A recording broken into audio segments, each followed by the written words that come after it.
सकाळपासून संध्याकाळपर्यंत काम करता, 8 तास, 10 तास, 12 तास बॉसच्या प्रेशरमध्ये असता, कलिगचे कोरगुड्या सहन करता, 30 ते 50 हजाराचा पगार करा. बरोबर. आणि तुम्हाला कोणीतरी सांगतं 10 लाख रुपये तू लाव, तुला महिन्याला 3%, 5%, 10%, इन शॉर्ट 30,000, 50,000 किंवा लाख रुपये महिना मिळतो.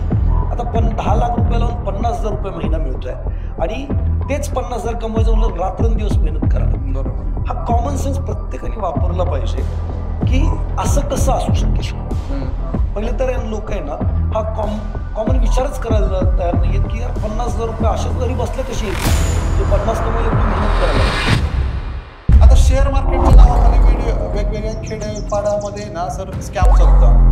शेअर मार्केट, आता मी अहमदनगरमधलं उदाहरण घेतो. कोणतर एक गुले म्हणून केस स्टडी आले होते, न्यूज आलं होतं की ते दुबईला निघून गेला तो व्यक्ती आणि शेअर मार्केटच्या नावाखाली 4,000 कोटी 5,000 कोटी त्यांची टेलिकॉममध्ये पैसे आहेत वगैरे वगैरे, असं स्टार काहीतरी नाव होतं. आणि तसंच शेवगाव तालुक्यामध्ये पण एक व्यक्तीनं ऑफिस काढलं, तिथले सगळ्यांना रिटर्न्स दिले काही दिवसांपूर्वी. ॲक्च्युअल तो कोणालाच माहीत नव्हतं की शेअर मार्केटमध्ये लावतोय न लावतोय, पण त्यानं शेअर मार्केटचाच बोट लावून सांगितलं आणि तो गेला. लोकांनी अक्षरशः शेती विकली, दागिने विकली आणि फसलं. माझ्याकडं सोनं होतं थोडं, मला वाटलं आता चांगले पैसे यायला लागले म्हणून मी सोने तारण करून परत एक 1.5 लाख त्यात टाकून असे 4 लाखाची रक्कम मी टाकली होती. मागच्या महिन्यामध्ये मी 4 लाख रुपये झाल्यानंतर मला 1ही रुपया आला नाही.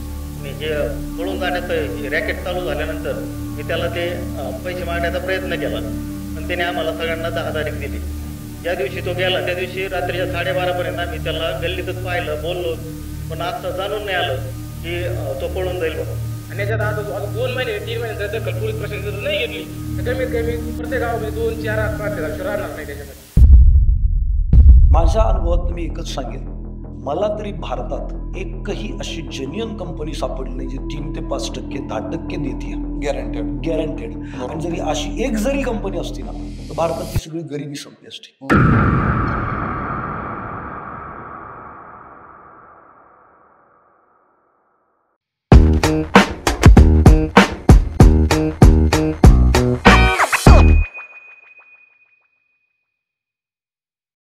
नमस्कार, मी रोहित गायकवाड, रिअल इस्टेट प्रशिक्षक आणि लेखक. पुन्हा एकदा स्वागत करतो TRG पॉडकास्टच्या नव्या कोऱ्या एपिसोडमध्ये.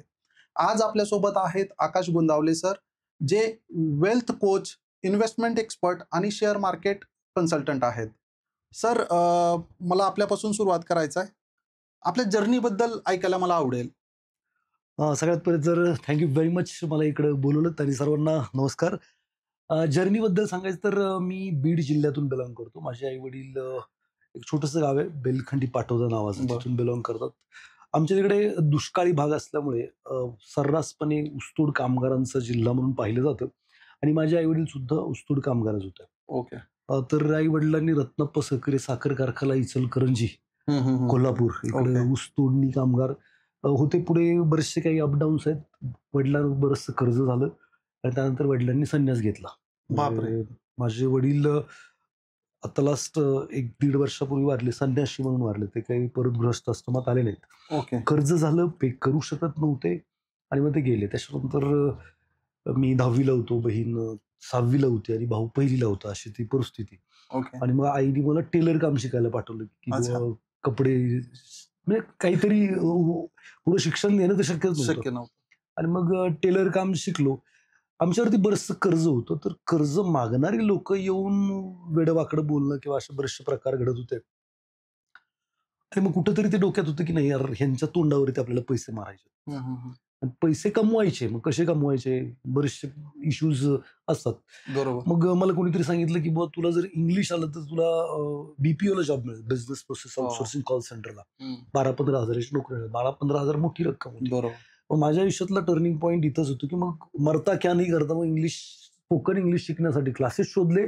क्लासेस शोधल्या मला MTC मेमरी ट्रेनिंग सेंटर नावाचं पिंपरीमध्ये सेंटर सापडलं आणि तिथं स्पोकन इंग्लिशचा 3 महिन्याचा क्लास होता. तो मी कर्ज बिर्ज काढून तो जॉईन केला आणि माझ्या आयुष्यातला टर्निंग पॉईंट तिथं ठरला. कारण तिथं हॅपी थॉट्स तेजज्ञान फाउंडेशन फार मोठी इन्स्टिट्यूट आहे. मग तिकडं आध्यात्मिक प्रवचन सरशी तेज पारखेजी घ्यायचे आणि मग त्यांनी वाचनाची सवय लावली. मग वेगळी पुस्तकं वाचायला लागलो आणि मग श्रीमंत व्हायचंय. मग कसं मग फायनान्स रिलेटेड पुस्तकं वाचायला सुरुवात केली, Okay. जसं की रिच डॅड पुअर डॅड असेल, रिचेस्ट मॅन इन बेबीलोन असेल, असे बरेचसे काही जी काही ओघात आली ती सबकॉन्शियस माइंडवरती जोसेफ मर्फींना वाचलं, Robin Sharma the monk who sold Ferrari वाचलं किंवा बरेचसे पुस्तकं अशी. त्यातनं सेल्फ डेव्हलपमेंट पण होत होती आणि कुठंतरी शेअर मार्केट किंवा अशा काही गोष्टी आहेत जिथं खूप सारे पैसे बनतात अशाही माहिती यायला लागली होती.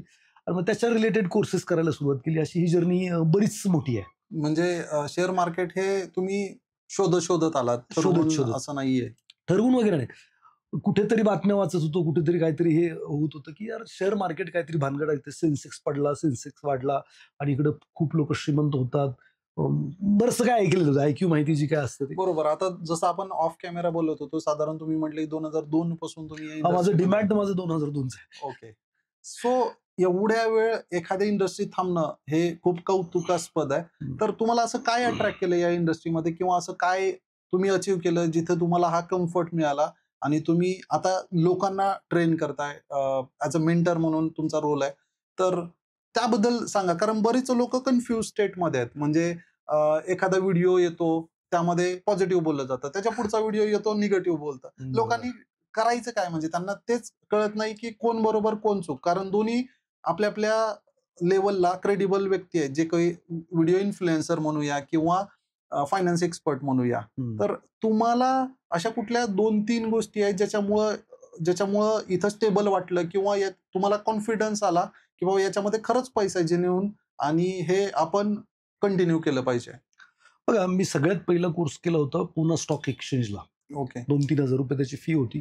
कोर्स केला, मला त्याच्यातून काहीच कळालं नाही अच्छा. प्रामाणिकपणे.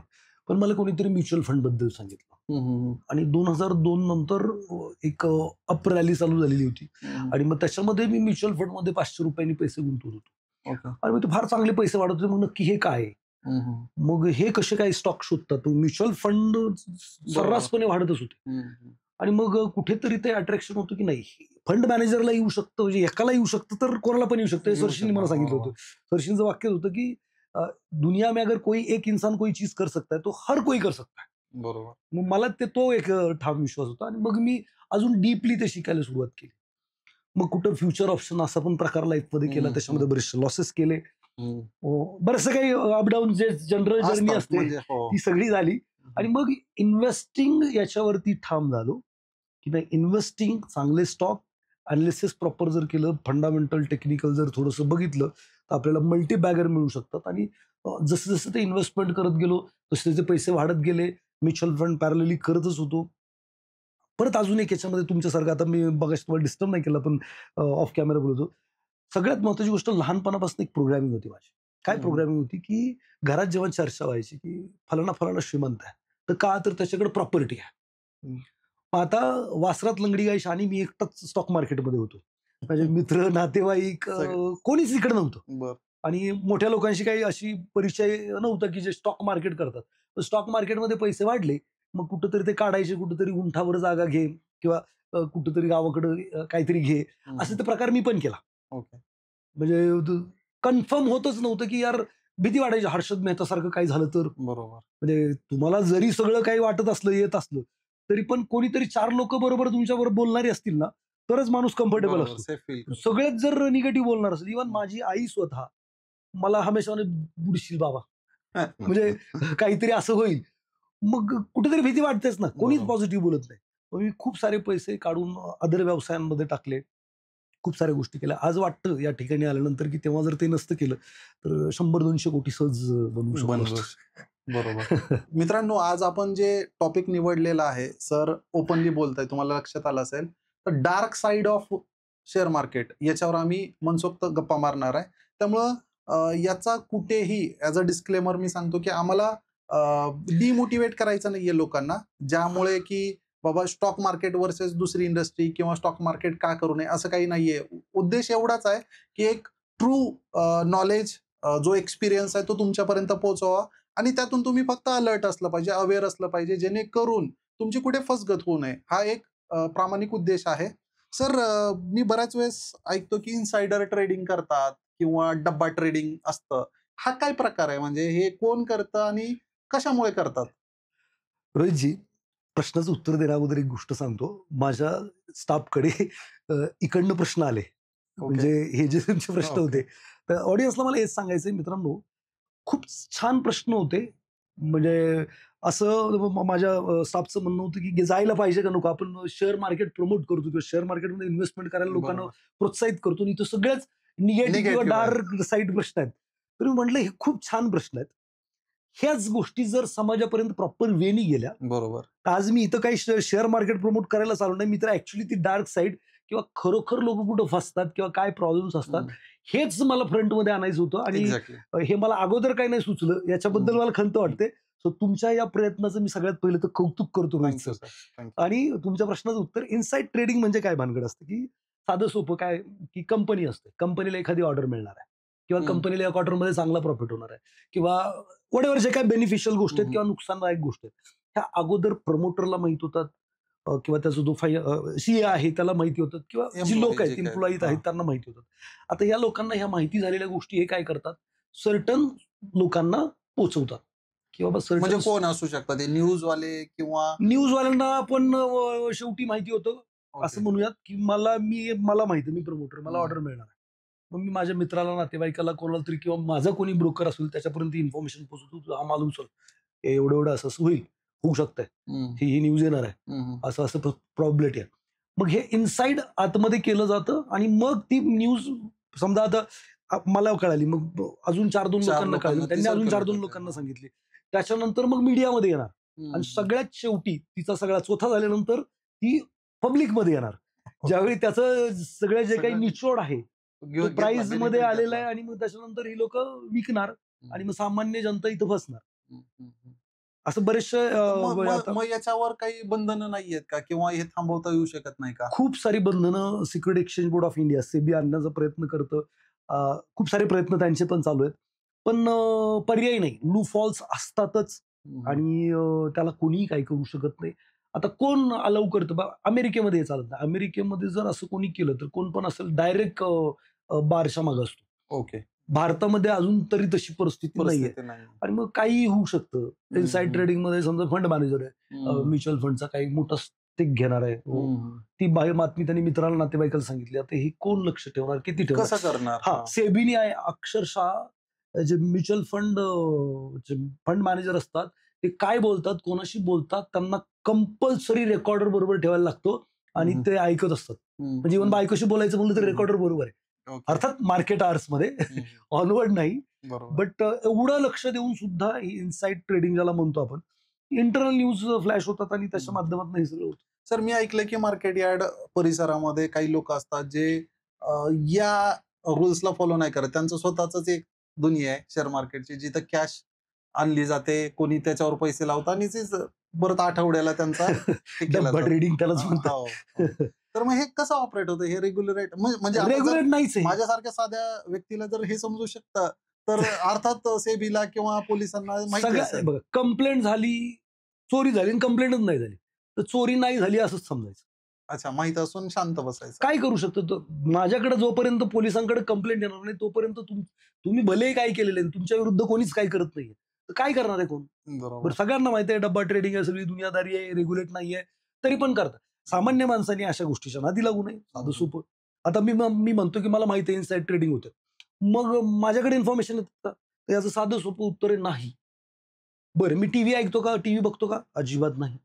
मग मला आहे ना इनसाइड न्यूज किंवा काय, मला ते चार्टचे पॅटर्न सांगून जातात किंवा कंपनीचं पोटेन्शियल काय, कोणत्या सेगमेंटमध्ये कंपनी येते, बऱ्याचशा गोष्टींचा तुम्ही जर या इंडस्ट्रीमध्ये किंवा या पर्टिक्युलर डोमेन मध्ये एक्सपर्ट आहे म्हणून तुम्हाला ते रीड करता येतात किंवा समजतं. पण नॉर्मल लोक काय की बरीचशी लोक व्हॉट्सअपच्या ग्रुपवर, टेलिग्रामच्या ग्रुपवर मेसेज आले आणि त्याच्या बेसिसवर कॉल घेतात. तर याला मला नाही वाटत की कोणी थांबवू शकतं, पण लोकांचा जो हव्यास आहे किंवा लोभ आहे, शॉर्टकट म्हणूया आपण त्याला, की बाबा ठीक आहे बाबा, असं वरून येते तर चुकीचं नसेल आणि आपण थोडीशी अमाऊंट ट्राय करून बघू, हे थोडं करत मग त्याचं व्यसन लागतं असं मला कुठेतरी ते जाणवतं. कारण माझ्याच आजूबाजूच्या सर्कलमध्ये मी बघितलं होतं, तर तो गेम पण जे ऑनलाईन गेमिंग आलेलं आहे हे मोर ऑरलेस त्यापेक्षा घातक आहे, म्हणजे शेअर मार्केटपेक्षा खूप जास्त घातक आहे. कारण 1 रुपयापासून तुम्ही लावता, पण मग तुम्हाला तो सवय लागल्यानंतर मग ते अमाऊंट आता मी मागे गेलो होतो गावी, तर एका मित्राला 2.5 लाख रुपये मिळाले होते आणि त्याच्या पुढच्या आठवड्यात त्याकडे तेवढे पैसे नव्हते. त्यानं उसने -10,000 15,000 रुपीज केलं होतं. म्हणजे 2.5-3 लाख रुपये लावताना पण लोकांना हे नाही समजत आहे. म्हणजे हे किती लेवलला घातक आहे याची आयडिया कोणालाच नाहीये. म्हणजे जो डुबतो तो ओपनली बोलत नाही याच्याबद्दल, आणि जी लोक इन्फ्लुएन्स करतात त्याच्यात त्यांचा काहीतरी पर्सनल इंटरेस्ट असू शकतो, ज्यामुळे असतोच. एकच बाजू लोकांसमोर येते आणि त्यामुळे अनेक जी लोक लर्निंग फेज मध्ये आहेत ती बळी पडतात असं मला वाटतं. आता शेअर मार्केटच्या नावाखाली वेगवेगळ्या खेडेपाड्यामध्ये ना सर स्कॅम चालतं. शेअर मार्केट आता मी Wait. If you are investor or industrialist looking for clear title agriculture or industrial plot across Pune, Mumbai and Konkan region, then do contact us for verified legally clear land parcels. हमेशा याद रखिए, land is limited. अगर आपने नहीं खरीदा तो वो किसी और की अमानत होगी. अगर आपको अपनी लैंड बेचनी है या खरीदनी है तो डिस्क्रिप्शन बॉक्स एंड कमेंट में लिंक दी है, उस पर क्लिक कीजिए, फॉर्म सबमिट कीजिए, हमारी टीम आपको कॉन्टैक्ट करेगी. Thank you. अहमदनगर मधलं उदाहरण घेतो. कोणतर एक गुले म्हणून केस स्टडी आले होते, न्यूज आलं होतं की ते दुबईला निघून गेला तो व्यक्ती, आणि शेअर मार्केटच्या नावाखाली 4,000 कोटी 5,000 कोटी त्यांचे टेलिकॉम मध्ये पैसे आहेत वगैरे वगैरे, असं स्टार काहीतरी नाव होतं. आणि तसंच शेवगाव तालुक्यामध्ये पण एक व्यक्तीनं ऑफिस काढलं, तिथल्या सगळ्यांना रिटर्न्स दिले काही दिवसांपुरते. ऍक्च्युअल तो कोणालाच माहित नव्हतं की शेअर मार्केटमध्ये लावतोय ना लावतोय, पण त्यानं शेअर मार्केटचाच बोर्ड लावून सांगितलं आणि तो गेला. लोकांनी अक्षरशः शेती विकली, दागिने विकले आणि फसलं. तर याच्यावर मग हे कसं थांबवता येईल, किंवा मग लोकांनी काय काळजी घेतली पाहिजे? सगळ्यात महत्वाची गोष्ट, आता तुम्ही एक निवडक काही एक्झाम्पल्स दिले. मी आहे ना 2019ला कुठेतरी वाचनात माझ्या आलं होतं की ROC रजिस्टर ऑफ कंपनी कडे रिटर्न देणाऱ्या 76,000 कंपन्या रजिस्टर होत्या. अरे बापरे. 76,000. त्यातल्या 635 कंपन्या चालू होत्या त्यावेळेला. म्हणजे 2%, 3%, 5% देण्याचं कमिटमेंट करणाऱ्या 76,000 कंपन्या रजिस्टर झाल्या. त्यातल्या 635 चालू होत्या. म्हणजे त्यात नवीन होत्या, जुन्या होत्या, मला काही त्याची आयडिया नाही. मला एवढंच सांगायचं आहे की तुम्ही सकाळपासून संध्याकाळपर्यंत काम करता, 8 तास, 10 तास, 12 तास, बॉसच्या प्रेशरमध्ये असता, कलिगचे कुरघुड्या सहन करता, 30 ते 50 हजाराचा पगार कमावता. बरोबर. आणि तुम्हाला कोणीतरी सांगतं 10 लाख रुपये तू लाव, तुला महिन्याला 3%, 5%, 10%, इन शॉर्ट 30,000, 50,000 किंवा लाख रुपये महिना मिळेल. आता 10 लाख रुपये लावून 50,000 रुपये महिना मिळतोय आणि तेच 50,000 कमवायचं म्हणलं रात्रंदिवस मेहनत करायला लागते. बरोबर. हा कॉमन सेन्स प्रत्येकाने वापरला पाहिजे की असं कसं असू शकेल.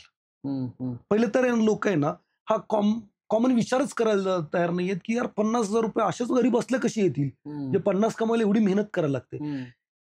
बघा, मी माझ्या अनुभवावरून सांगतो, मी 22 वर्ष झाले या सेगमेंटमध्ये. मला आहे ना, आता बंद झालंय, पण मला याच्या अगोदर महिन्यातून 4 लोक तरी येऊन भेटत होते. सर तुम्ही आम्हाला क्लायंट द्या, आम्ही तुम्हाला एवढं देतो. ठीक आहे. त्यातला एकही माणूस आज राहिलेला नाही, म्हणजे पळूनच गेलेले आहेत सगळे. माझ्या अनुभवात मी एकच सांगेल, मला तरी भारतात एकही अशी जेन्युइन कंपनी सापडली नाही जी 3 ते 5%, 10% देते. गॅरंटेड. आणि जरी अशी एक जरी कंपनी असती ना, तर भारतातली सगळी गरिबी संपली असते. ही सगळे लोक फ्रॉड आहेत. काळजीच घ्यायची झाली तर साधी सोपी आहे, कोणाच्याही खात्यावर पैसे द्यायचे नाही सगळ्यात पहिलं तर. मग कोणी काय म्हणेल ना, मी म्हणेल तुम्ही माझ्याकडे पैसे द्या आणि मी तुम्हाला एवढे बनवून देतो, समजून ना मी फ्रॉड करणार. ओके, ठीक आहे. दुसरं, काही लोक फ्रॉड, व्हाईट लेबल ब्रोकर म्हणतो आम्ही त्याला. ओके, ठीक आहे. फॉरेक्स नावाचा प्रकार आहे, जिकडे व्हाईट लेबलच ब्रोकर आहेत. काही दिवस चांगले रिटर्न बनवतात, त्याच्यानंतर ते पळून जातात. इन शॉर्ट त्यासाठी झालेले असतात. सो अशा गोष्टींच्या नादी लागायचंच नाही जे भारतात लिगल नाही. ठीक आहे.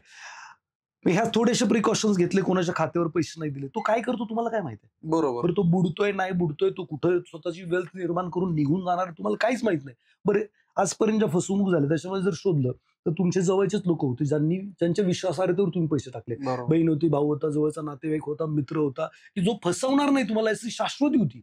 अशा लोकांच्या विश्वासावर तुम्ही पैसे टाकले, ते लोकही बुडाले आणि तुम्ही बुडाले. सावध होण्याची गरज आहे. असं काहीही नसतं.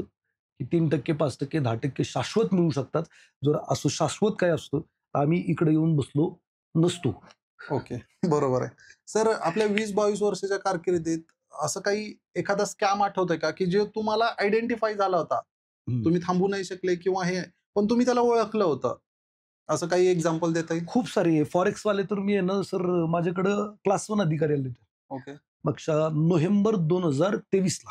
ओके. आणि त्यांनी मला सांगितलं की असं असं अकाउंट ओपन केलंय आणि मी कोटभर रुपये तिकडं इन्व्हेस्टमेंट केलेली आहे बापरे! आणि ते स्टॉक देतात आणि ते स्टॉक चालतात. हं. Pump and dump type situation ते तुम्हाला सांगतात वाढतं असं काहीतरी असतं आणि त्यानंतर ते डंप करतात, म्हणजे एकदाच विकून टाकतात. मग त्यांना म्हटलं तुम्ही पहिले पैसे काढून घ्या, हं. You should exit from there. म्हटलं ठीक आहे. हं. नंतर गायब झाले ते. अरे बाप! मग त्याच्यानंतर मला वाटतं त्यांनी एक दिवस मला संध्याकाळी 5 वाजता फोन केला की सर मी येतोय आणि मला तुम्हाला भेटायचं आहे. म्हटलं सर मी 6:30 पेक्षा जास्त ऑफिसला थांबत नाही, आम्ही जाऊ शकतो, तुम्ही लवकर या. ते कुठं ट्रॅफिकमध्ये अडकले आणि ते काय पोचू शकले नाही 6:30 पर्यंत. आणि मी थोडं त्यावेळी लांब राहत होतो. तर ही रिच ऑफिसला पोहोचले आणि मला कॉल केला. म्हटलं सर मी तुमच्या घरी येतो पण मला भेटायचं, प्लीज भेटा. वय वर्ष त्या माणसाचं 54 आहे. हं. क्लास 1 अधिकारी आहे आणि त्यांनी मला फोनवरती सांगितलं की मला कसल्या हालतमध्ये तुम्हाला भेटायचं. म्हटलं भेटून करणार काय तुम्ही? म्हटलं असं असं म्हणजे मी तुम्ही सांगितलं होतं, मी तुमचं ऐकलं नाही. तिथं मी 2 ते 2.5 कोटी रुपये बुडलेलो आहे आणि माझ्या आयुष्याची सगळी कमाई मी तिथं घालवलेली आहे. बाप! Let me know what to do. हं, हं, हं. म्हणजे हे मला दिसत होतं तो स्कॅम आहे. मी त्यांना अवेअर पण केलं होतं. या फॉरेक्स वाल्यांना 5%, 10% वाल्यांना तर मी हमेशा हे सांगत असतो की मित्रांनो हे फ्रॉड आहेत. आयडेंटिफाय होतातच. हं. लगेच आयडेंटिफाय होतात. वेळ पण नाही लागत. पण तरी पण लोक ऐकायच्या मनस्थितीच नाही. इव्हन फ्युचर ऑप्शन म्हणजे ते तरी लीगल जरी वाटत असलं तरी माझ्या मते तो पूर्णपणे fraud आहे. जुगार आहे. जुगार आहे. हो, सट्टा आहे तो. हो. फ्युचर ऑप्शन करणं किंवा इंट्राडे करत बसणं. हं. साहेब नाहीये तेवढी डिसिजन बघा. फ्युचर आणि ऑप्शन आता इन्स्टंट तर डिसिजन आहे. सर मला याच्यात एक ऍड करू वाटतं, की एआय सारख्या मेजर टेक्नॉलॉजी मोठ्या MNC कडे आहेत.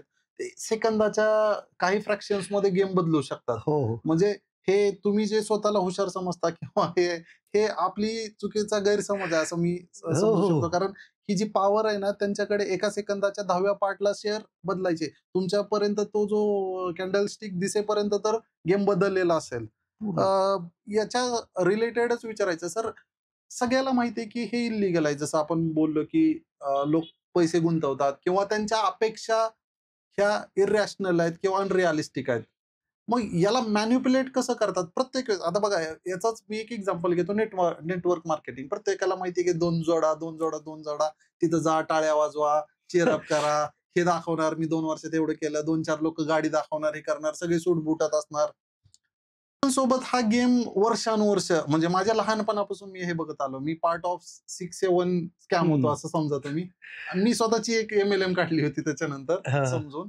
पण हा न संपणारा गेम आहे. म्हणजे अजूनही खेडोपाडी किंवा टायर 2 सिटीमध्ये हे चालतंच. याला थांबवताच येत नाही. तीच कंपनी, नाव वेगळं असतं, लोकं तीच तीच असतात. असतात. हां, तीच फिरवतात, प्रॉडक्ट बदलतात. आणि सगळ्याला माहिती आहे की त्यांना पण माहित असतं जो हे सगळं प्रमोट करतो की यार हे लॉंग टर्म नाहीये. पण त्याचा एक प्रकारे कम्फर्ट झोन तयार झालेला असतो किंवा त्याला त्याची सवय लागलेली असते. तसंच शेअर मार्केटमध्ये जे YouTube influencer, reel influencer, Instagram influencer येतात. लोकांना हे करतात वेगवेगळे ॲडव्हर्टाइजमेंट, कोर्सेसचा तर कचरा केला. लोकांनी ₹100 कोर्सेस, फुकट कोर्सेस, YouTubeला कोर्स आहे वगैरे. आहे फुकट इंटरनेट तर बघत बसा. पण तो बघितल्यानंतर जी इमोशनल लेव्हलला मॅनिप्युलेशन होतं. आपल्याला कुठेतरी वाटायला लागतं की आता मला समजलंय. आता मी पैसे ट्राय करू शकतो आणि विदाऊट मेंटर, विदाऊट गाईडन्स ते डिसिजन घेतात आणि मग समजा 10 मध्ये आंधळी खेळणाऱ्याला एक तरी बॅटला बॉल लागेलच ना. तसा एखादा आला तर त्याची एक ही तयार होते, कॉन्फिडन्स तयार होतो की अरे मला जमतंय आता हे सगळं. तर हे मॅनिप्युलेशन कसं थांबवता येऊ शकेल किंवा ही लोकं कसे प्रत्येक वेळेस नवीन जुगाड, नवीन गेम, नवीन नियम करतात? याबद्दल तुमचं काय मत आहे? तर बघा माणसाचे इमोशन्स बरोबर प्ले करायचं म्हणजे माणसाचे या सेगमेंटमध्ये तर ग्रीड आणि फिअर, बरोबर. मिसिंग आउटची फिलिंग. म्हणजे जर मी हे नाही केलं तर साला मी मागं तर राहणार नाही, मिस तर सगळेच बस पुढे तर जातायत. सुटणार नाही, सगळे जातील आणि मी राहील. मिसिंग आउटची फिअर आणि ग्रीड म्हणजे लालच कुणाला सुटलेली नाही. सुटत नाही. बरोबर. आणि मग याच्यावरती ज्याला कंट्रोल करता येत नाही ते अशा स्कॅम मध्ये अडकतात आणि पैसे काय जिंदगी बर्बाद करतात. कितीतरी लोक आत्महत्या पण करतात. बघा हे जे काही गुगलवरती युट्यूबवरती सगळीकडं आणि तिथून तुम्ही शिकून जर काही करायचा विचार करत असाल तर माझं मत आहे तुम्ही मूर्खपणा करत आहात. साधं सोपं आहे सर. सगळ्या गोष्टी गुगलवरती अवेलेबल आहेत. मी म्हणतो तुम्ही युट्यूबचे चॅनल बघून डॉक्टर होऊ शकता का? नाही. म्हणजे काय युट्यूबचे चॅनल बघितलं आता मी सगळे डॉक्टरचे उद्यापासून इंजेक्शन इन्फॉर्मेशन असू शकते. डॉक्टर नाही बनू शकत. इंजिनिअरिंग करायचं म्हटलं तरी तुम्ही प्रॉपर कॉलेजला जाता. डॉक्टरी करायचं म्हटलं तरी तेच करता. एक मेंटर बरोबर 4-5 वर्ष थेरॉटिकल 4-5 वर्ष प्रॅक्टिकल सगळं काही करता आणि त्याच्यानंतर तुम्ही सायझेबल उत्पन्न किंवा लायकीचे डॉक्टर किंवा इंजिनियर बनता. मग आता हे स्टॉक मार्केट जे आयुष्यभर पैसे कमवून देणार आहे किंवा कोणते ऍसेट क्लास असेल रिअल इस्टेट घ्या कोणते आयुष्यभर पैसे कमवून देणार ते तुम्ही 1-2 रील मध्ये किंवा 1-2 दिवसाच्या ट्रेनिंग मध्ये शिकू शकता. इन्फॉर्मेशन घेऊ शकता. सक्सेसची अनुभव आणि बऱ्याचशा गोष्टी रिक्वायर्ड आहेत. बरोबर. मी हमेशा एक्झाम्पल देतो. तुम्हाला हार्टचं ऑपरेशन करणारा जगातला मी बेस्ट डॉक्टर आणून दिला आणि त्याला तुम्हाला 15 दिवस हार्टची सर्जरी शिकवायला लावली आणि 16व्या दिवशी ऑपरेशन करायला लावलं तर काय तुम्ही ऑपरेशन करू शकाल का? नाही. साहेब 15 दिवसात त्या इन्स्ट्रुमेंटची नावं माहित नाही होणार. नाही होणार. बरोबर. तुम्ही ह्या ज्या काही गोड गैरसमजुती करून घेतलेल्या आहेत त्यातनं पहिले तर बाहेर निघायला लागेल. त्याच्याशिवाय काय पर्याय नाही आणि गुरुशिवाय विद्या नाही. बरोबर. आपल्या पूर्वपार सांगून आलेलं आहे तुमच्याकडे राईट मेंटॉर्स पाहिजे. मेंटॉर्स जर तुम्ही हात धरत त्याला सांगा बाबा तू कोर्स घेतो ना ठीक आहे तुझा कोर्स करतो ठीक आहे पण मी जर इथं फेल झालो काय तू जे शिकवलं तेच काम करणार तू जे सांगतील तेच मी करतो आणि जर मी फेल झालो तर you should pay me back. माझं नुकसान झाले पण मला दे आणि तुझी विद्या पण मला दे. स्टॉक मार्केटला तर ही म्हणायची वेळ आली आहे कारण एवढा कचरा केलाय. 100 रुपये 200 रुपये 500 रुपये मध्ये जर करोडपती होण्याचे कोर्सेस असते तर मला नाही वाटत गरिबी नावाचा प्रकार राहिला असता.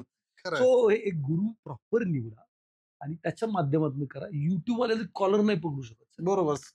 जेव्हा तुम्ही देत नाही घेत नाही तेव्हा रिझल्टला कोणीच देणार आणि घेणारा जबाबदारच नाही. समजा मला तुमच्याकडे काहीतरी काम आहे मी तुम्हाला सांगितलं माझं एक काम करा नाही केलं तर कॉलर थोडी देऊ शकतो पण मी तुम्हाला पैसे दिले तर तुम्ही पण जबाबदारीने कराल रिझल्ट आणणार आणि मी पण जर नाही केलं तर कॉलर धरू शकेल. बरोबर. युट्यूब किंवा गुगलवरती शिकून नाही जमणार आहे किंवा तुम्ही आजारी येतं डॉक्टरपेक्षा ज्ञान जास्त गुगलला आहे म्हणून तुमचे सिम्पटम्स टाकले गोळ्या दिल्या गुगलनी त्या घेतल्या तर मला वाटतं आजार बरा नाही होणार अजून वाढेल. साईड इफेक्ट थोडंसं याच्यापासून लांबच राहणं गरजेचं आहे.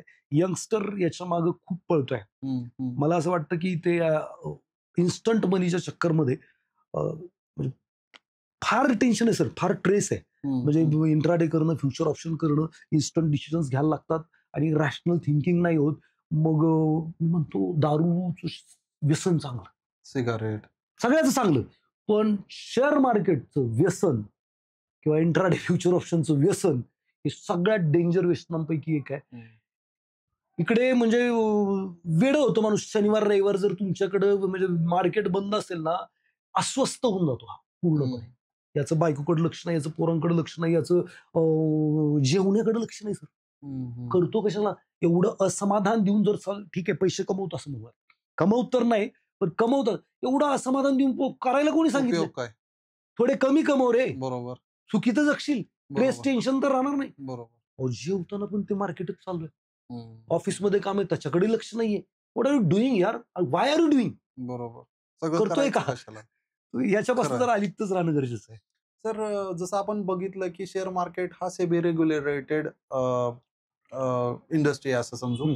मग सेबी करताय काय मग जर सगळं एवढं ओपनली किंवा एनएससीच्या वेबसाईटवर पण लिहिलेलं आहे क्लिअरली की 92% 93% लोक पैसे गमावतात आणि तो पॉपअप येतो. मी पण उघडली होती वेबसाईट मला आला नाही डिमॅट ओपन केलं ना तुम्ही तुमचं डिमॅट आयडी पासवर्ड टाकलं की लगेच येतं.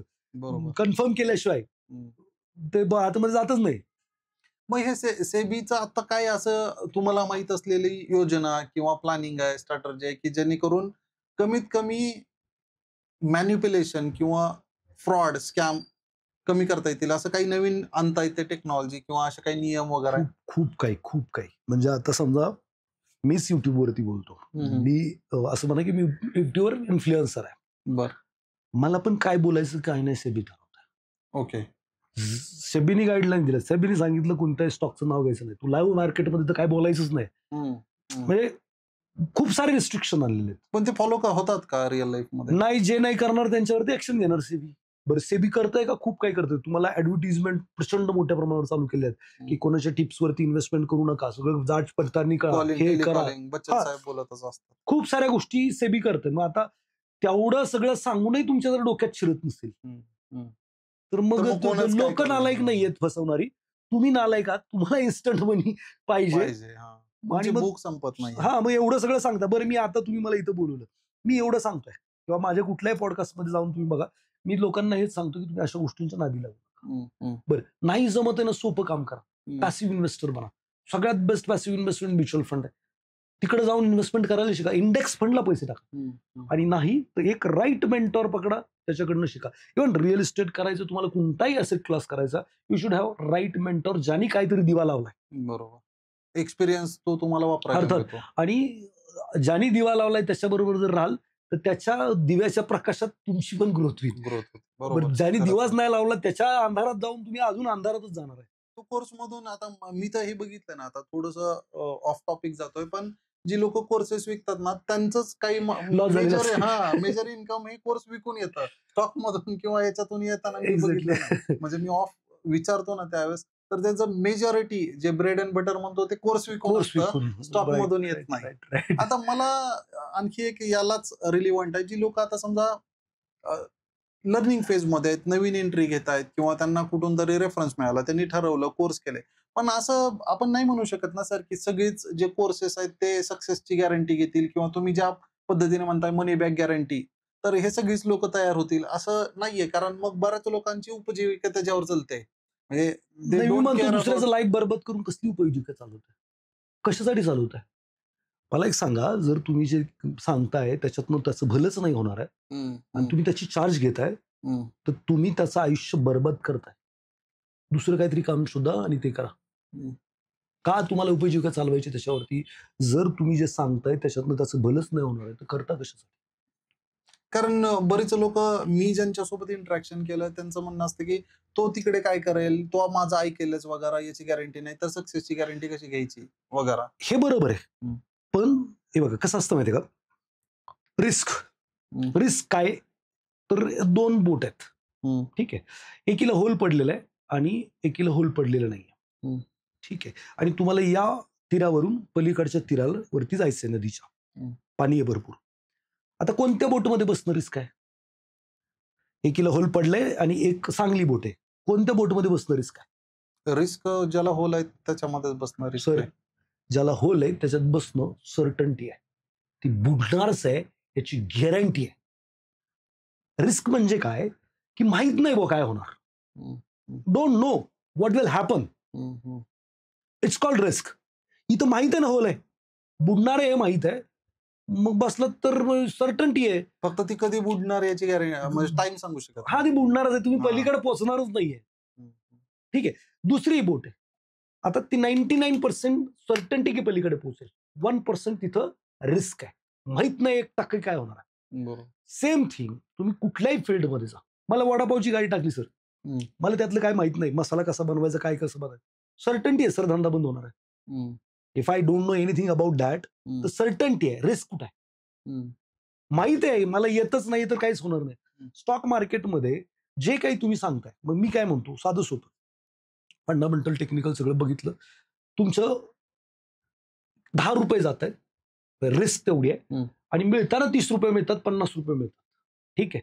मग मी 10 ठिकाणापैकी 5 ठिकाणी जरी रॉंग झालो, मी म्हणतो 10 ठिकाणापैकी मी येणार, समजा देताना 10 रुपये देतोय, म्हणजे नुकसान झालं तर 10 रुपयाचं, म्हणजे आम्ही त्याला व्हॅल्यू इन्व्हेस्टिंग किंवा कमी रिस्क आहे खाली जाण्याची. फंडामेंटल चांगलं, टेक्निकल चांगलं, वरती जाण्याची थोडी रिस्क आहे आणि रिवॉर्ड चांगले, रिस्क रिवॉर्ड रेशो असं पण म्हणतात. आता गेले तर माझे 10 रुपये जाणार, मिळाले तर मला 30 रुपये मिळणार. उदाहरण आहे, समजा मी 3 वेळा बरोबर आलो, 7 वेळा चुकलो, 7 वेळा चुकलो, तर माझे 70 रुपये जातील आणि मला 90 रुपये मिळतील. मग इथं मिळण्याची सर्टन्टी झाली का नाही? बरोबर. बरं, आम्ही चुकत नाही का? तर देव कोणी नाहीये. बरोबर. मी म्हणतो मल्टीबॅगर स्टॉक करू शकतो, सगळेच मल्टीबॅगर होतील, नाही होत. मला वाटतं सेक्टर चांगला आहे, फंडामेंटली कंपनी चांगली आहे बाबा, आरओई आरओसी डेट नाही कंपनीवरती, इंटेलिजंट मनी आहे, FIDI ची इन्व्हेस्टमेंट आहे, प्रमोटरचा स्टेक चांगला आहे, सगळं काही बेस्ट आहे, पीईजी कंट्रोलमध्ये आहे, व्हॅल्यू वाटते, सगळं बेस्ट वाटतंय, सेल्सचे आकडे चांगले आहेत, प्रॉफिटचे आकडे चांगले आहेत, एव्हरीथिंग इज दॅर. तरी पण एखादा स्टॉक नाही करत परफॉर्मन्स. बरोबर. पास्ट बघून आपण चांगलं का वाईट तुमचं परफॉर्मन्स ठरू शकतो, पण भविष्यात तुम्ही चांगलं करणार का वाईट करून नाही सुरू. गॅरंटी. मग या कंडिशनमध्ये 50-50 और मोर ऑर लेस आम्ही जे करतो याच्यामध्ये 80-20 मी तर म्हणतो बरोबर होतं, 20% आम्ही पण चुकतो. पण जेव्हा आम्ही चुकतो तेव्हा 10,000 रुपये देऊन येतो आणि घेताना मात्र 50 रुपये घेऊन येतो. 8 ठिकाणी 50 आणले तर स्टॉक मार्केट मी असं म्हणेल की जर रिस्क वाटत तर करायचंच नाही. काय होणार आहे माहित नाही तर करायचंच नाही. जर काय होणार आहे हे माहित आहे तरच करायचं. मग काय होणार आहे, मी जर या पद्धतीने काम करतोय तर मला माहित आहे, मी सर्टन आहे मला पैसे मिळणार आहेत आणि ते मिळतात. सर्टन्टी आहे. आता तुम्ही रिअल इस्टेटमध्ये काम करताय, तुम्ही कुठलाही प्रोजेक्ट करताना सर्टन्टीच पाहता ना. बरोबर आहे. ठीक आहे, थोडीफार रिस्क असते, पण मेजरली जिथं तुम्हाला माहिती आहे 7-12 ठीक नाहीये, म्हणजे टायटल नाही क्लिअर, काहीच नाही, तर तुम्ही करणारच नाही ना. बरोबर. तुम्हाला माहिती आहे निश्चितच हे बुडणार आहे, हे काही माझ्या इन्व्हेस्टरच्या कामाचं नाही, माझ्याही कामाचं नाही, तुम्ही तिथं जातच नाही का, तर तुम्हाला माहिती आहे हे बुडणार आहे, सर्टन्टी आहे. इकडे पण सर्टन्टी आहे, 1-2% चान्स आहे, तुम्ही सगळंच चेक केलंय. आता मग अशी तुम्ही बोलताना म्हटले की बाबा या एरियामधल्या जागा महत्वाच्या, तिकडं यार सर्टन एरियामध्ये डिमांड आहे, जळगावला गेलं तर एवढ्या एवढ्या शहरी भागात डिमांड, बाकीची नाहीये. म्हणजे काय, तिकडे पण निश्चित आहे, तिकडे जर तुम्ही इन्व्हेस्टमेंट केली तर म्हणजे त्याला काही व्हॅल्युएशन मिळणार नाही. इकडे तुम्ही अभ्यास करताय, तुम्हाला त्याच्यातलं नॉलेज आहे, तर तुम्हाला माहिती आहे सर्टन्टी. तुम्ही बोलताना एवढं कॉन्फिडन्सली बोलत होते बॅकअप द कॅमेरा मागाशी की या जागा आहेत, असं असं बाबा, बिकॉज का तुम्हाला त्यातली माहित आहे. मी आपलं असं बसतो, मला माहिती. बघा माझं साधं सिंपल म्हणणं आहे, सर्टन्टी असेल तर स्टॉक मार्केटमध्ये या, सर्टन्टी नाहीये तर तुम्हाला जर पैसेच बनवायचे तर mutual fund is the best way. Okay. आता तुम्ही म्युच्युअल फंडाला रिकमेंड करताय, तर मग म्युच्युअल फंडामध्ये पण मी काही वेळेस निगेटिव्ह न्यूज ऐकली की सर, की म्युच्युअल फंडामध्ये पण पैसे डुबले किंवा म्युच्युअल फंडाच्या नावावर स्कॅम झाला, तसं नावावर होऊ शकतं. पण म्युच्युअल फंड मध्ये पैसे डुबले हे माझ्या तरी ऐकिवात नाहीये. हा, काही डेट फंड डिले झाले पैसे द्यायला, साईड पॉकेटिंग वगैरे केल्यामुळं, बाकी दुसरं काही झालेलं नाही. पैसे सगळ्यांचे 100% मिळाले, पण ते डेट साईडला झालं. इक्विटी साईडला ओव्हर पिरियड ऑफ टाइम मी तर जुन्या सगळ्या स्कीम काढून पाहिल्या सर. जर तुम्ही मागच्या 10-20 वर्षात SIP केली, कमी जास्त करोड मल्टी करोड बनले 20-25 वर्षात, खूप कमी पैशाची सुद्धा. समजा 5-10 हजाराची SIP तुम्ही केली असती, 10-20-25 वर्षाच्या स्कीम कुठल्याही काढा, सर्टन 3-3 वर्ष पैसे मायनस आहेत, पण नंतर ते परफॉर्म करतच आहे. ओके. बघा म्हणजे काय की काही दिवस तर तुम्हाला तुम्ही जागा घेतली 2-3 वर्ष एका ठिकाणी, विकत पण नाही, डिमांडच येत नाही, 4 वर्ष येत नाही, म्हणजे तिची शून्य व्हॅल्यू असं थोडीच आहे.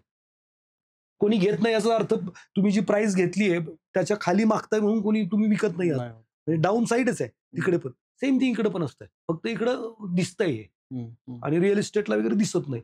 पण ओव्हर पिरियड ऑफ टाइम ती जागेची पण किंमत वरतीच जाते आणि याची पण वरती जाते. परत जागा चांगली का शेअर मार्केट चांगला असं जर मला कोणी म्हटलं तर मी म्हणतो दोन्ही पण चांगलं, फक्त इकडे रिअल इस्टेटला हेवी पैसे लागतात कदाचित, आणि इकडे मात्र तुम्ही 100-200-500 पण सुरू करू शकता, जे फार लोअर आहेत. आता माझ्या बघण्यात काय होतं सर, ज्यांच्याकडे खरंच ज्यांना या गोष्टीची गरज आहे ना, त्यांना हे कळत नाही किंवा चुकीच्या पद्धतीने रिप्रेझेंट केलं जातं, सोप्या भाषेत हे ज्ञान पोहोचत नाहीये. कारण माझ्या ओळखीमध्ये ज्यांची खरंच तळमळ आहे, किंवा माझ्या मुलींच्या स्कूलमध्ये जे ऑटोवाला आहे किंवा बसवाला आहे, त्याला कळतंय की बाबा हे, पण त्याला हे माहित नाही, हे म्युच्युअल फंड 500 रुपये 1000 रुपये लावतात, किंवा त्याला एवढंच माहिती की शेअर मार्केटमध्ये मी डुबणार आहे, मला तिकडे जायचं नाही, सिम्पल. आणि ते मग बचत गट किंवा जे ट्रॅडिशनल वेन आलेले आहेत, BC लाव, हे लाव, या मार्गाने काहीतरी करत असतात उपाध्याय. पर्पज ऑनेस्ट आहे, इंटेन्शन क्लिअर आहे, पण मग आता तुम्ही जसं म्हटलं ऍडव्हर्टिजमेंट, ह्या ऍडव्हर्टिजमेंट लोकांपर्यंत कशा पोहोचतील? कसं आहे ना सर, मी आहे ना एक पुस्तक वाचलं होतं, भिंती आडचा चीन. भिंती आडचा चीन, भिंतीच्या पल्याडचा चीन, भिंती आडचा चीन असं नाव आहे पुस्तकाचं. मिळालं तर वाचा. भारतापेक्षा जास्त गरिबी चीनमध्ये होती आपण जगात सगळ्यात क्रूर कर्मा म्हणून जर्मनीचा ते याला म्हणतो, कोणाला? हिटलर. हिटलरला. पण तिथं असे पण काही नाव आहेत ज्यांनी म्हणजे उपाशी मारून लोकांना मारलं आणि ते करोडोंमध्ये आकडा आहे, जे हिटलरपेक्षा जास्त आहे. म्हणजे एवढी तो गरीब देश. त्या गव्हर्नमेंटने असा विचार केला की गरिबी हा टेक्निकल एरर आहे आणि हा दूर केला जाऊ शकतो. आणि त्यांनी तसे पावलं उचलली. ते पुस्तक वाचल्यानंतर बरंच ते लक्षात येतं. आणि आजच्या तारखेला जगातली सगळ्यात मोठी पॉवर म्हणून आपण चीनकडे पाहू शकतो. आर्थिक महासत्ता. हे जर भारताचा मी विचार केला तर भारत सरकारने गरिबी ही नशीब किंवा तुझ्या नशिबात नाही, तुझं काही भाग्य नाही, वडेवर, अशा पद्धतीची इमेज आहे त्या गरिबीकडे पाहिलं जातं. याला आहे ना शालेय पुस्तकातून सुरुवात केली पाहिजे. हे जे काही तुम्ही सांगताय, मी सांगतोय, म्युच्युअल फंड काय असतं, स्टॉक मार्केट काय असतं. सर, स्टॉक मार्केट म्हणजे सट्टा या वेनीच माहित आहे आणि शिकवणारे पण त्याच वेनी शिकवतायत. हा सगळ्यात मोठा प्रॉब्लेम आहे. इन्व्हेस्टमेंट म्हणून स्टॉक मार्केट बघितलं जात नाही किंवा लोकांची ती एक्सेप्ट करायची तयारी पण नाही. मध्ये ही लिटरसी नाही ना, ही लिटरसीच नाही. आणि लिटरसी मी काय म्हणतो, तुम्ही सगळं गावभर शिकवता, रशियाचा इतिहास शिकवताय, चीनचा इतिहास शिकवताय, अजून काय शिकवताय, मला नाही माहित त्याचा काय वापर होणार त्याच्या जीवनामध्ये. म्हणजे तुम्ही पेपरात येण्यासाठी खरडपट्टी करून घेता त्या पोरांकडनं, वापरात येणारं शिक्षण करायचं. जीवनात जगायला स्टॉक मार्केट काय, रिअल इस्टेट काय, म्युच्युअल फंड काय, बॉन्ड डिबेंचर काय, कमोडिटीज काय असतात, काय डील केली पाहिजे पैसे कमवण्यानंतर, हे काही कोण शिकवणार? बरोबर साहेब, इंटेन्शनली, माझं असं मत, मी एकदम जबाबदारीनं बोलतोय, इंटेन्शनली आपल्याला हे शिकवलं जात नाही. आणि मी असं म्हणेल की सरकारला ते शिकवायचं नाही. कदाचित पिढ्यानं पिढ्या त्यांची सत्ता आहे, त्यांचे गुडघी तिसरी नापास पोरं, युवा नेतृत्व उमलतं, नेतृत्व होणार नाही तर सगळी जर समाज श्रीमंत झाला, कार्यकर्ते कुठून मिळतील? बरोबर. शाळेत का नाही शिकवलं जात हे सगळं? बरं, माझ्यासारख्या माणसाला ओरडायची काही गरज पडत आहे? बरं, मलाच जर हे शाळेत शिकवलं असतं तर माझी परिस्थिती, किंवा माझ्या वडिलांना शाळेत शिकवलं असताना परिस्थिती वेगळी असते. खरंय. मग हे लिटरसी गव्हर्नमेंटने लक्षात घेतली पाहिजे. काय शिकवतात ते शाळेमध्ये? चला, मी 10वी पर्यंत शिकलो, त्यातली एक गोष्ट मला जीवनात कुठं वापरायची कळली नाही. हा, लिहिता वाचता येणं गरजेचं होतं. गणित, गुणाकार, भागाकार ते गरजेचं होतं. बाकीचं मी तर माझ्या 1997ला 10वी झाली सर, करणीची काय 36 सूत्र होती, तोंडपाठ होती, आजपर्यंत कळलं नाही कुठं वापरायची. खरंय. हे लॉर्ड मेकॅलेनी एज्युकेशन सिस्टम आणली होती, त्याचं फक्त त्याला इंग्लंडच्या राणीसाठी क्लार्क तयार करायचे होते. ठीक आहे, स्किल्ड वर्कर, स्किल्ड गुलाम बनवणारी एज्युकेशन सिस्टम आहे, ते बनवण्यात ती यशस्वी आहे. आपली गुरुकुल पद्धती होती पहिली, आणि ज्याच्यामध्ये मग पुरुषांना तर माईट बी त्या आश्रमात जाऊन राहायला लागायचं, आणि गुरु ठरवायचे की याचं कोणत्या फील्डमध्ये भविष्य चांगलं होऊ शकतं, तिकडे तो जायचा. आज साहेब रेस लावली, 90% पाहिजे, 90% पाहिजे. चला, मी इयत्ता तिसरी, इयत्ता 8वी ढकल पास आहे, वरच्या वर्गात घातलाय, प्रमोटेड स्टुडंट आहे. काय प्रॉब्लेम? मला आजही इंग्लिश येत नाही. प्रॉब्लेम काय? वापरात येणारं शिक्षण आहे माझं. बरोबर. आज माझ्याकडे डॉक्टर, वकील, engineer, welder, Turner, fitter, actor, director, commissioner, SP, DSP client आहेत. म्हणजे ऍक्च्युअल जे एज्युकेशन आहे त्याचा आणि सक्सेस किंवा आयुष्यात स्टेबिलिटीचा, आपल्या एज्युकेशनचा आणि त्याचा काही संबंध नाही. असं नाही की ते गरजेचं नाही. लिहिता वाचता येणं, primary education is a must. कारण तुम्हाला, मी जर लिहिता वाचताच नसतं आलं तर काय केलं असतं? बरोबर. ते गरजेचंच आहे. फाउंडेशन फक्त गरजेचं हा, पण आहे. सगळ्या विषयात 90% पाहिजेत किंवा सगळंच आलं पाहिजे जरुरी थोडी आहे. म्हणजे याच्याशीच रिलेटेड आहे की जी कॉम्पिटिशन लावलेली आहे, फीस आहे 1 लाख, 2 लाख, 10 लाख, 5 लाख, म्हणजे काही आकडे गेलेले आहेत. मी परत टॉपिक कडे येतो सर. याच्यामध्ये जी नवीन लर्निंग वाली आहे त्यांनी अशा कुठल्या 5 गोष्टी टाळल्या पाहिजेत इनिशियली, तुमच्या एक्सपिरियन्स मधून ऑनेस्ट? 1, 2, 3, 4 हे 1 नंबरची असेल ती केलीच नाही पाहिजे, 2 थोडीशी पॉसिबिलिटी की त्याला अवॉइड करायचं बघा, असं या सिक्वेन्सनं 5 कुठल्या गोष्टी असतील ज्या त्यांनी टाळल्या पाहिजेत? फसू नये याच्यासाठी, फसू नये म्हणून. सगळ्यात पहिलं, तुम्हाला 3%, 5%, 10% वाल्यांच्या कुठल्याही स्कीमच्या नादी लागायचं नाही. बरं. दुसरी गोष्ट, टिप बेस इन्व्हेस्टमेंट. कोणीही टिप देऊ, काहीही टिप देऊ, don't do tip base investment, कुठलीही करायची नाही. तिसरी गोष्ट, जी समजत नाही, स्टॉक मार्केट समजत नाही, करूच नका. म्युच्युअल फंड समजत नाही, करूच नका. हा, त्याच्या रिलेटेड माहिती घ्या, शिका. शिकल्याशिवाय काही नाही. तुम्ही जर नाही शिकता काहीही कराल तर ती आत्महत्या आहे. आणि इन्व्हेस्टिंगला तर आत्महत्याच आहे. तुम्हाला फ्रॉड फक्त स्टॉक मार्केटलाच होत नाही, सगळीकडे होतात. तुम्ही शिकलं पाहिजे, त्याच्यातलं बेसिक तरी तुम्हाला माहित पाहिजे. बरोबर. इवन मी हमेशा म्हणतो की यार, मी म्हणतो की मी लय एक्सपर्ट आहे, फायनान्स मधला मी एक्सपर्ट आहे, फायनान्शियल कोच आहे, यामुळे त्यामुळे मला फायनान्स मधलं काय कळतं हम्म. हे जर तुम्हाला कळायचं ना, तुम्हाला पण एक फायनान्स मधलं ज्ञान पाहिजे. बरोबर ना.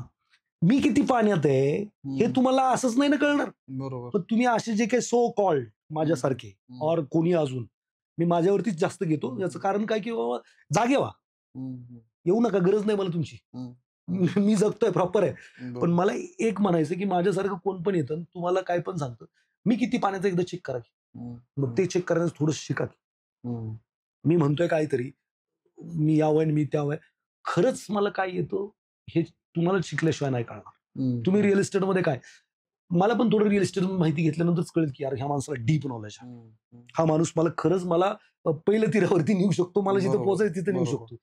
मग स्वतःला त्याबद्दल माहिती असणं गरजेचं आहे. अर्थात स्वतःला त्याबद्दल माहिती असणं गरजेचं आहे. रातोरात श्रीमंत व्हायची अपेक्षा सोडा, म्हणजे जर ती अपेक्षा सुटली तर शॉर्टकट नाहीच आहे.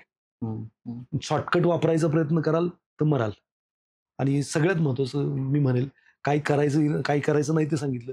सगळ्यात काय करायचं तर एज्युकेट व्हा, फायनान्शियल लिटरेट व्हा, लई महत्वाची गोष्ट आहे. त्याच्याशिवाय पुढे तुम्ही जाऊच नका. साहेब, फायनान्शियल एज्युकेटेड झालात ना, तुम्हाला काय करायचं सगळ्याच गोष्टी कळायला सुरुवात होते. बघा, तुम्हाला श्रीमंत व्हायचं ना, पहिली स्टेप आहे पैशासाठी काम करा. दुसरी स्टेप आहे जे पैसे कमवले तर पैशाला पण कामाला लावा, तुम्ही पण काम करा. आता पैशाला कामाला लावा म्हणजे पॉन्झी स्कीम मध्ये पैसे लावून नाही, पैशाला लिगल मार्गाने कोणत्या वेनी मी कॅपिटल अप्रिशिएटिंग आणि इन्कम जनरेटिंग अशा ज्या ऍसेट्स आहेत त्याच्यामध्ये तुम्हाला पैसे लावावे लागतील, त्या शोधा. आणि मग तिसरी स्टेप ऑटोमॅटिक येते, जिथं असं म्हणतो की money at work manage living passionate life. पैसा तुमच्यासाठी काम करतो, तुम्ही स्वच्छंदी जीवन जगू शकता. या 3 स्टेप तुम्हाला फॉलो करायला लागतील. श्रीमंत होण्यासाठी पैशाला आणि लोकांना कामाला लावणं शिकणं अतिशय महत्वाचं आहे. जर तुम्ही पैशाला किंवा लोकांना कामाला नाही लावलं तर ऑलरेडी तुम्हाला कोणीतरी कामाला लावलेलं आहे आणि तुम्ही पैशासाठी काम करत आहात. एकतर तुम्हाला इकडच्या बाजूला यायला लागेल, नाहीतर तिकडच्या बाजूला जायला लागेल. आणि जर तुम्हाला इकडच्या बाजूला यायचं, पैशाला लोकांना कामाला लावायचं आहे, तर तुम्हाला आर्थिक साक्षरतेशिवाय दुसरा कुठलाही पर्याय मला तरी माहित नाही. खूप सुंदर. सर, आपण पॉडकास्टच्या शेवटच्या टप्प्याकडे आहे. मला फक्त असं एक विचारायचं की चॅट जीपीटीच्या काळामध्ये म्हणूया आपण, सगळीकडे चॅट जीपीटी, छोट्या छोट्या गोष्टींसाठी लोक एआयचा वापर करतायत. गुगल जेमिनाय किंवा ऍप कुठलीही असेल, एआयचा वापर करतायत लोक. टेक्नॉलॉजीला सर्रास वापरतायत वेगवेगळ्या फील्डमध्ये, इंडस्ट्रीमध्ये. शेअर मार्केटमध्ये असं काही आलंय का की ज्याच्यामुळे ज्या टूल्सला तुम्ही रिकमेंड करता आणि असे कुठले टूल्स असतील ज्यांना तुम्ही रिकमेंड करत नाही की ते तुम्ही त्याच्या नादी नका लागू, असं काही आहे का आपल्या बघण्यामध्ये? मी बरंच काय अल्गो ट्रेडिंग वगैरे किंवा सॉफ्टवेअर बेस ट्रेडिंग असं काय ऐकलं. किंवा म्युच्युअल फंडमध्ये कॉन्ड फंड नावाचा प्रकार असतो. ओके. मशीन्स ठरवतं की किती पोर्शन कुठे घेतला पाहिजे. साहेब, एक रिसर्च मिळवण्यापर्यंत त्याचा उपयोग आहे, ठीक आहे. पण त्याच्या पुढे जाऊन ते पास्ट काउंट करताय, त्याच्या बेसिसवरती एक प्रेडिक्शन देत आहे. पण ते बरोबरच असण्याची काही गॅरंटी नाही. त्यासाठी तुम्हाला हे ब्रेन वापरावंच लागतंय, ठीक आहे. म्हणजे पास्ट खराब होतं म्हणून फ्युचर खराब होईल असं ते सॉफ्टवेअर सांगतं, कारण त्याकडे डेटा बॅक. बरोबर. पण त्याचं फ्युचर बेटर असू शकतं, ब्रेन सांगतो. मग मला काय पाहिजे त्याच्यासाठी रिसर्च करण्यासाठी मला ती समजा एक बास्केट पाहिजे, ती बनवण्यासाठी एआय कामाला येत आहे, सगळं काय येतंय. पण त्या बास्केटमधनं काय घ्यायचं याच्यासाठी ह्युमन ब्रेनच पाहिजे. बरोबर. 100% कधीच एआय किंवा हे सक्सेस नाही होणार, बिकॉज हे पास्ट डेटा स्टडी करताय. मार्केट खाली पडायला लागलं, त्याचे पॅरामीटर सेट झाले, ते म्हणतात अजून खाली पडेल. पण ह्युमन ब्रेनच सांगतो की नाही, आता या कंपन्या नाही पडणार, इथून आता याचं व्हॅल्युएशन प्रॉपर झालेलं आहे, इथून आता ते बाउन्स करते. सो ह्या सगळ्या गोष्टी खूप खूप महत्वाच्या. अजून एक गोष्ट मग अशी माझ्याकडनं सांगायची राहिली, ती मला सांगायची आहे म्हणून मी सांगतो. बघा, माणसं आहे ना, घर, गाडी आणि दिखावी जे दुनिया करतात, त्याच्यामुळे ना खूप मोठा प्रॉब्लेम होता. सर, मी हमेशा म्हणतो की कार आहे ना 50व्या वर्षी घेता येईल, पण तुम्ही बुलेट राईड 50व्या वर्षी नाही करू शकत. किंवा तुम्ही गुडघे थकलेत म्हणून ट्रेकिंगला नाही जाऊ शकत, बंजी जम्पिंग नाही करू शकत. सर, 60व्या वर्षी. खरं. सो घर आपल्याला आहे ना थोडंसं लेट घेतलं तरी चालेल. मी आता आहे ना लोकांचे डिवोर्स पाहतोय, हम्म. लोकांची भांडणं पाहतोय. प्रॉब्लेम काय झालाय सर, हे करिअरला सुरुवात करतात नवरा बायको लग्न झालं की, आणि मग ते घर घेतात. घर घेतलं की नवरा कामाला जातो, बायको कामाला जाते. आता हे दोघं कामाला जातात, घराच्या EMIचं प्रेशर आहे, गाडीच्या EMIचं प्रेशर आहे, समाजाचं प्रेशर आहे. ते Lifestyle एकमेकांबरोबर वेळच देत नाहीयेत. म्हणजे जो वेळ, मला सांगा, आज तारुण्य आहे, तारुण्य तरुणपणी नाही जगणार तर म्हातारपणी सगळा बंगला आहे, गाडी आहे, आता तुमचा काय उपयोग उपयोग? काय? ओके बरोबर. याच्यामुळे यांच्या दोघांचे वाद होत आहेत. मग आता मला सांगा, जे घर बनवलंय, जी गाडी बनवली, ज्या पार्टनरसाठी बनवली, ज्या कुटुंबासाठी बनवली, यांचं एक्स्ट्रा मेरिटल अफेअर चालू आहे किंवा ते राहणारच नाही यांच्याबरोबर एकमेकांबरोबर. मित्रांनो, मी तरुण लोकांना ही नक्की विनंती करेल, घर गाडी थोडंसं डिले करा. बरं, घर घेता तुम्ही ₹1,00,000 हप्ता ठेवला तर सर ₹90,000 तर व्याजच जात आहेत, ₹10,000 प्रिन्सिपल मध्ये जातात. मी म्हणतो 50,000ची SIP करा, 50,000ची इन्व्हेस्टमेंट स्टार्ट करा, ₹50,000 स्वतःवरती खर्च करा. ज्या गोष्टी आज केल्या पाहिजेत ना त्या आजच केल्या पाहिजेत. सर, तुमची लहान मुलं आहेत, माझी लहान मुलं आहेत, त्यांचं बालपण मी आज नाही जगलो ना, ते जेव्हा पोरं लिटरे उपयोग पाळल्या नाही. घरात आहेत आणि हा. दोघं पण नवरा बायको जात आहेत, त्याचं लहानपण बघतच नाही, जगतच नाही.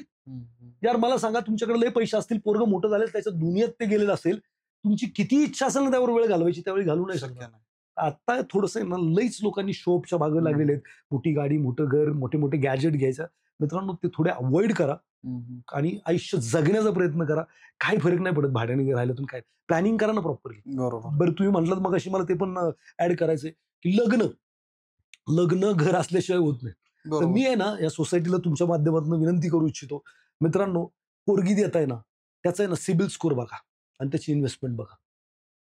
बरोबर. घर घेतलंय सर, डाऊन पेमेंट केलंय, म्हणजे घर बँकेचं आहे, गाडी घेतली बँकेची आहे, पण त्याच्यापेक्षा जास्त सेव्हिंग जर त्याच्याकडे असेल आणि जर त्याचा सिबिल चांगला असेल तर बिहेवियर पॅटर्न पण खूप गरजेचं आहे. हो. असं थोडंसं बघितलं तर तुमच्या लक्षात येईल की तो आता घर आणि गाडी घेऊ शकतो, डाऊन पेमेंट वरतीच घ्यायचे. तर आई वडिलांनी पण तो विचार करावा. खूप मौल्यवान सल्ला दिला सर जाता जाता.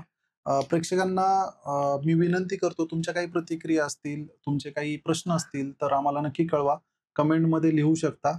सरांचा जो काही कॉन्टॅक्ट डिटेल्स आहे, त्यांची टीम जी आहे, त्यांचा संपर्क नंबर, वेबसाईट किंवा लोकेशन वगैरे आम्ही डिस्क्रिप्शन बॉक्समध्ये देऊ.